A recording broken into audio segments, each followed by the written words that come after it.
आगामी गणेशोत्सवाच्या पार्श्वभूमीवर मुरगुड पोलीस ठाण्याच्या कार्यक्षेत्रातील 58 गावांमधील सार्वजनिक गणेशोत्सव मंडळांच्या पदाधिकाऱ्यांची बैठक मुरगुड इथं आयोजित करण्यात आली होती।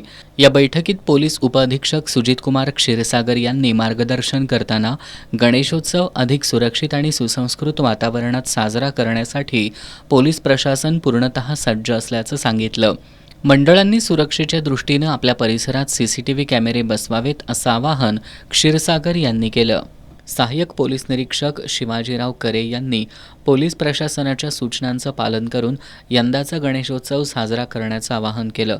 यावेळी प्राध्यापक रवींद्र शिंदे, चंद्रकांत जाधव, ओंकार पोतदार, बाळासाहेब भराडे, नामदेव भराडे, राजेश पाटील, अनिल पाटील, उपनिरीक्षक प्रियांका वाळके, प्रशांत गोंजारे यांनी मनोगत व्यक्त केली।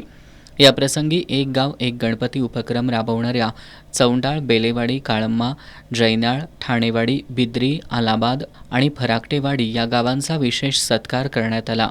गणराया अवॉर्डमध्ये पहिला क्रमांक पटकावलेल्या बोरवडेचे शिवशंभू तरुण मंडळ यांच्यासह श्री गणेश तरुण मंडळ, यंगस्टार मंडळ, भावेश्वरी व्यायाम मंडळ आणि देशप्रेमी स्पोर्ट्स मंडळांचा सन्मान करण्यात आला।